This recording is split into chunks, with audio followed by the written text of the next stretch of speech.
breaking news as of yesterday, the Patriots are going to use the transition tag, not the franchise tag, on strong safety Kyle Dugger. Now, the transition tag is rare. Teams rarely use it.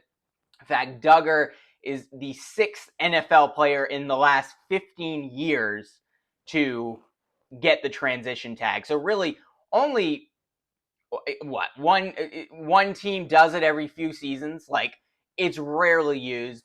And there's been a lot of criticism about this move. Go watch Michael Felger's video yesterday. I think he's wrong, although highly entertaining. But basically, and Gerard Mayo said this to the media today, this is essentially a stopgap maneuver, a way for the Patriots to try to keep Kyle Dugger while understanding the price that it would cost to bring him back on the market.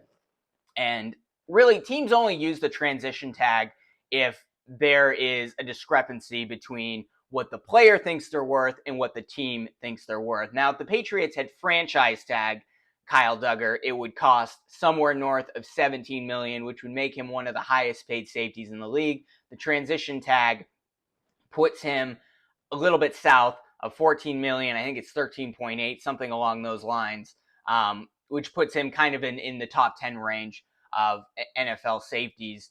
But it really just allows Dugger now to go out, test the market, see what teams can offer him in terms of a contract, and the Patriots will have the opportunity to match that contract. Now, the drawback to the transition tag is if the Patriots do not bring Kyle Dugger back and do not match a contract that another team offers, they do not get draft pick compensation for it.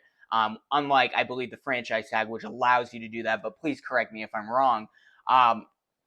But I think this is happening because the Patriots really do want to keep Kyle Dugger. Dugger says, hey, I think I'm worth, I don't know, beyond 14 million, 15, 16 million. I think I'm one of the best safeties in the league. And the Patriots are going, look, we like you, Dugger. We're willing to pay you as one of the better safeties in the league. But I think we're going to give you a starting point at around 13 million here if we give you a contract extension, 13 million a year. And go out and test the market. See what teams are willing to give you. And then that will give us an idea of how much you really are worth. And then we have the opportunity to match that. Now, I don't think anyone's offering Dugger, I'm just throwing this out there, I don't think anyone's offering him more than $15 million a year. The reason is just because of supply and demand in the NFL this offseason. There are a lot of B+, A- safeties on the market. And Kyle Dugger is basically, he's a strong safety. That's a good downhill guy. He's not the best safety in terms of coverage. Still very athletic, can get interceptions, make a lot of plays. But really a strong tackler, athletic guy, a guy who's going to stop the run and stop the short pass. But he's not necessarily the best safety. And I've said this on the podcast throughout this offseason. If we lose Kyle Dugger, it is not the end of the world. I hope he comes back. But he's not going to turn the defense from one of the best defenses in the league to one of the worst. Like, Kyle Dugger does not have that great of an impact. But you still want him back to kind of secure that strong safety spot.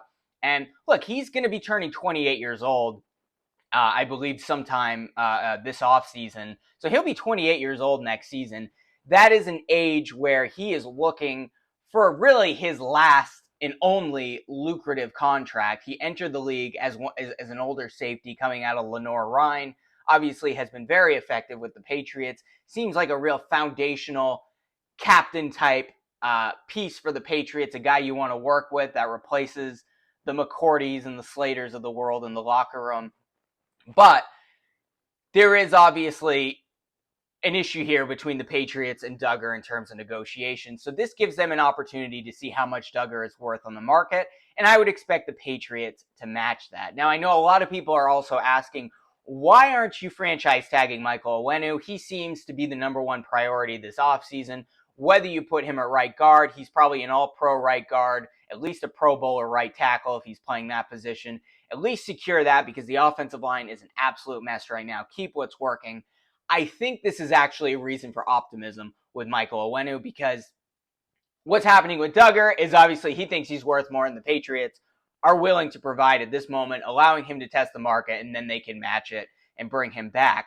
if they were in a similar situation with Michael Onwenu, I think they would have used a similar tag on him to try to see what his value would be on the market. Now, Onwenu probably will hit free agency and will test the market a little bit and see what he can get. But this leads me to believe that what the Patriots think he's worth and what Onwenu thinks he's worth is not that far apart. So hopefully this means that Onwenu is close to signing a long-term extension with the Patriots, so then they can secure him. He's still fairly young, and at least make sure the right side of that offensive line is reinforced for years to come, particularly if you are bringing in our rookie quarterback. And look, Duggar probably will be back again. I think the Patriots are just saying, all right, someone's offering you 14, we'll do that, and we'll keep you long term. I think Onwenu, the same thing is going to happen with him without the tag. And the Patriots, they may have to spend $18 million on him a year, maybe even as high as 20. Certainly, a player like Onwenu, who can play right tackle and is a real star at the right guard position, is going to get offers, right? But the Patriots, with their cap space, with their ability to make these moves, I think they're probably pretty close to signing him to an extension. But let me know what you think about all of the above here, right? Let me know, do you like this transition tag move with Duggar? Do you think he's coming back? Let us know about Onwenu, what this means for potentially pursuing Tyron Smith at left tackle. There's also Jonah Williams, who I know the Patriots are probably interested in. Definitely not as good as Tyron Smith, but will probably stay on the field. And you can throw him at right tackle. You can throw him at left tackle. You can really put him wherever he wants. He's versatile. Let me know in the comments below, and be sure to like this video, subscribe to this channel, share it with your friends, and we'll be back with some more PatsCast probably later tomorrow.